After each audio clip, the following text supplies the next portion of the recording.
नमस्कार विद्यार्थी मित्रांनो, नाशिक अकॅडमी चॅनलमध्ये आपलं स्वागत आहे. आज आपण तुमच्यासाठी चालू घडामोडी ज्या की तुम्हाला पोलीस भरती, सरळ सेवा आणि एमपीसी ला खूप महत्त्वाच्या असतील. अजितदादा पवार. तर अजितदादा पवार यांचं निधन 28 जानेवारी 2026 ला झालं. ठिकाण होतं बारामती विमानतळ, गोजुबाबी गाव. विमानाचे नाव होते लेजर जेट 45 व्हीटी व्हीएसके. त्यांचा पक्ष होता राष्ट्रवादी काँग्रेस आणि त्यांच्या पक्षाचे चिन्ह होते घड्याळ. ज्यावेळेस त्यांचा मृत्यू झाला तर त्यावेळेस त्यांच्याकडे अनेक खाती होती आणि त्यांचा जीवनकाळ आपण या ठिकाणी बघणार आहोत. बारामती विधानसभा मतदारसंघातून सलग 8 वेळा आमदार राहण्याचा मान त्यांना मिळाला आहे. 1991 ते 2026 पर्यंत ते आमदार होते. महाराष्ट्राचे सर्वाधिक काळ म्हणजे 6 वेळा उपमुख्यमंत्री बनण्याचा विक्रम त्यांनी त्या ठिकाणी केला आहे. महाराष्ट्राच्या सर्वाधिक वेळा अर्थसंकल्प सादर करणारे दुसरे व्यक्ती ते ठरले आहेत. 11 वेळा तब्बल त्यांनी अर्थसंकल्प सादर केला आहे महाराष्ट्राचा. आणि ज्यावेळेस त्यांचा मृत्यू झाला त्यावेळेस ते पुणे आणि बीड जिल्ह्याचे पालकमंत्री देखील होते. ते महाराष्ट्र ऑलिम्पिक संघटनेचे अध्यक्ष देखील राहिले तब्बल 4 वेळा. निधनावेळी अजितदादांकडे उत्पादन शुल्क, अर्थ, अल्पसंख्याक, क्रीडा व युवा कल्याण असे महत्वाचे खाते त्यांच्याकडे होते. महाराष्ट्र खो खो असोसिएशनचे ते अध्यक्ष देखील राहिलेले होते आणि सध्या देखील होते. त्यांच्या मृत्यूनंतर त्यांची पत्नी सुनित्रा पवार ह्या उपमुख्यमंत्री बनल्या. महाराष्ट्राच्या पहिल्या महिला उपमुख्यमंत्री बनण्याचा मान त्यांना मिळाला आहे. इथं करेक्शन करून घ्या मित्रांनो, इथं मुख्यमंत्री झाले, इथं उपमुख्यमंत्री पाहिजे होतं. उपमुख्यमंत्री पदावर जाणाऱ्या देशातील ते 9व्या महिला ठरल्या आहेत.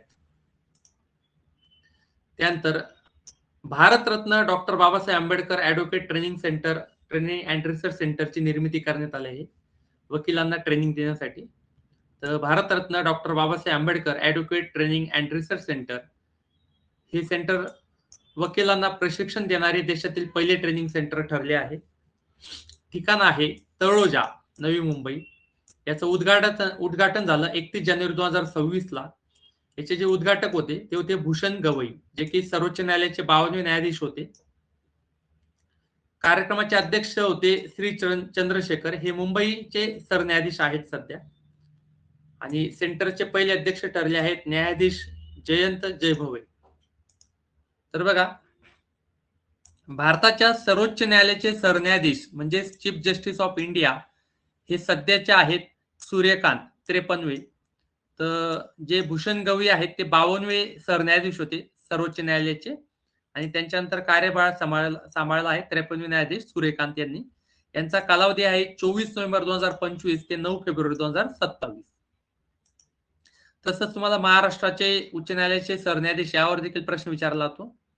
तर महाराष्ट्र उच्च न्यायालयाचे सरन्यायाधीश म्हणजे चीफ जस्टिस ऑफ महाराष्ट्र सध्या श्री चंद्रशेखर आहेत. हे 49वे सरन्यायाधीश आहे महाराष्ट्राचे. यांचा कालावधी 5 सप्टेंबर 2025 पासून सुरू झाला.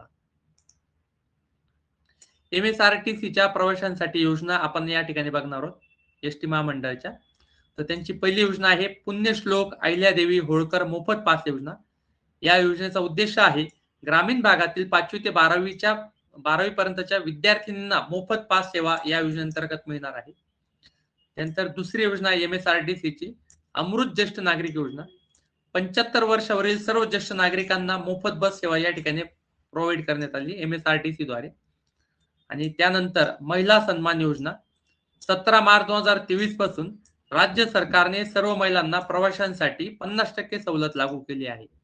आणि या दिवसापासूनच महिलांचा बस प्रवास वाढलेला आहे. जिकडे तिकडे बसमध्ये महिला जास्त दिसत आहेत आणि ती चांगली गोष्ट देखील आहे.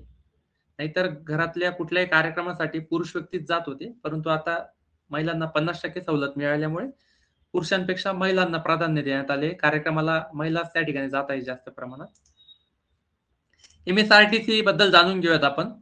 Maharashtra state road transport corporation याची स्थापना 1 जून 1948 ला झाली होती.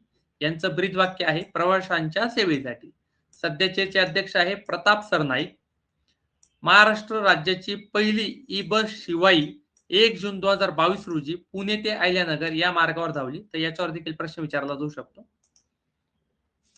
देशातील पहिले जातीमुक्त गाव.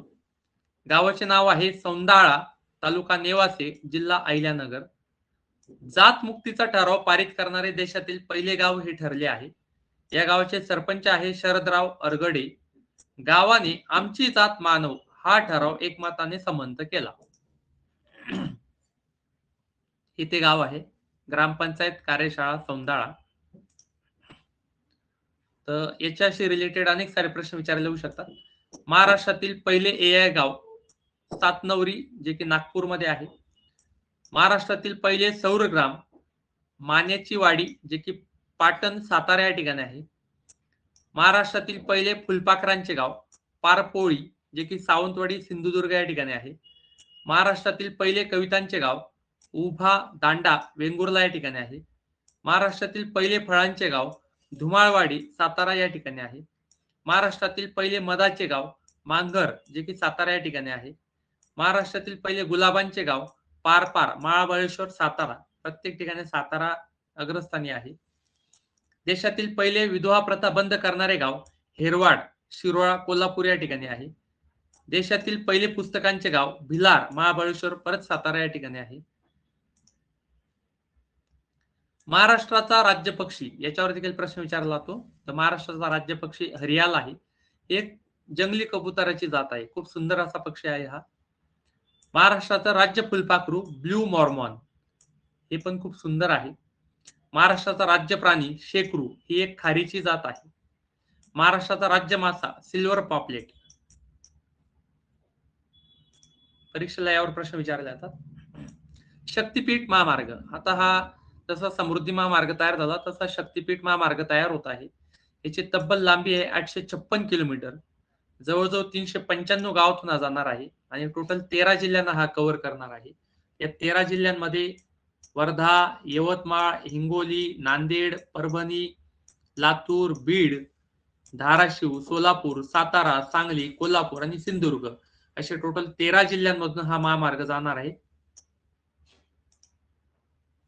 या ठिकाणी मी तुम्हाला पूर्ण वर्धापासून ते गोवापर्यंत हा महामार्ग आहे. मित्रांनो, आपली ऑनलाईन ऑफलाईन बॅच सुरू झालेली आहे. तर बॅचला प्रवेश घेण्यासाठी 9970656363 नंबरला संपर्क साधू शकता.